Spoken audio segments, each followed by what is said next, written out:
Be ready. 5 seconds. Start.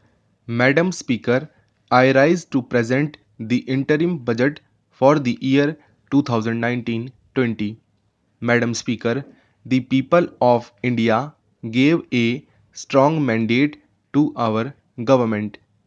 Under the visionary leadership of Honorable Prime Minister Shri Narendra Modi, we have given the most decisive, stable and clean government and have undertaken transformational structural reforms.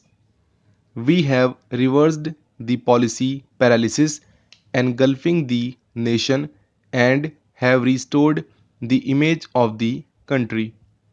The major achievement of this government was that we strived our utmost to change the mindset and ignited the self-confidence of the nation. I can proudly say that India is solidly back on track and marching towards growth and prosperity. We have prepared the foundation for sustainable growth, progress, and better quality of life for all our people. We are moving towards realizing a new India by 2022 when we celebrate 75 years of India's independence, an India which is clean and healthy, where everybody would have a house with universal access to toilets, water, and electricity, where farmers' income would have doubled, youth and women would get ample opportunities to fulfill their dreams, an India free from terrorism, communalism, casteism, corruption, and nepotism. Madam Speaker, the last 5 years have seen India being universally recognized as a bright spot of the global economy. The country witnessed its best phase of macroeconomic stability during the period. We are the fastest growing major economy in the world with an annual average GDP growth during last 5 years higher than the growth achieved by any government since economic reforms began in 1991. From being the 11th largest economy in the world in 2013-14, we are today the 6th largest in the world.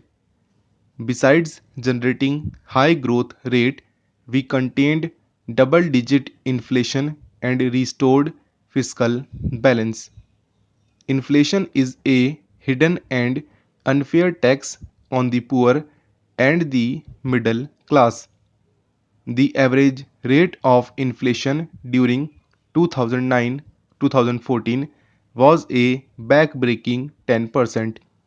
The then Prime Minister admitted as much when he said, "We have also not been as successful in controlling persistent inflation as we would have wished."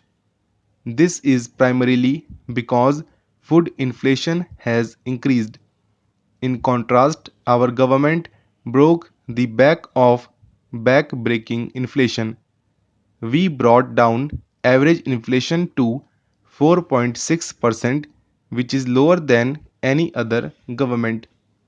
From the high of almost 6% 7 years ago, the fiscal deficit has been brought down to 3.4% in 2018-19. The current account deficit against a high of 5.6% 6 years ago is likely to be only 2.5% of GDP this year. We contained the fiscal deficit notwithstanding the Finance Commission's recommendations increasing the share of the states from 32% to 42% in central taxes, which we accepted in the true spirit of cooperative federalism, thereby transferring significantly higher amounts to the states. Due to a stable and predictable regulatory regime, growing economy, and strong fundamentals, India could attract massive amount of foreign direct investment during the last 5 years, as much as $239 billion. This period also witnessed a rapid liberalization of the FDI policy, allowing most FDI to come through the automatic route. Madam Speaker, the last 5 years have witnessed a wave of next generation structural reforms which have set the stage for decades of high growth. We have undertaken path-breaking structural reforms by introducing goods and services tax and other taxation reforms. The period of 2008 to 14 will be remembered as a period of aggressive credit growth, and as per RBI, the primary reason for spurt is non-performing loans and stressed assets. Outstanding loans of public sector banks ballooned from rupees 18 lakh crore to rupees 52 lakh crore during this period.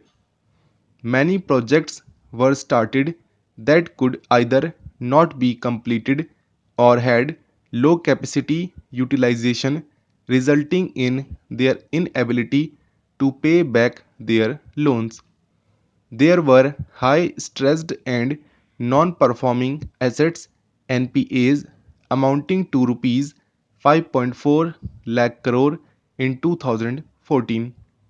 Many more were hidden through restructuring or otherwise, which were discovered during asset quality reviews and inspections carried out since 2015. We put a stop to such questionable practices and stopped the culture of phone banking. The 4 R's approach of recognition, resolution, recapitalization, and reforms has been followed. A number of measures have been implemented to ensure clean banking. Through a transparent and accountable process, we recognized these NPAs.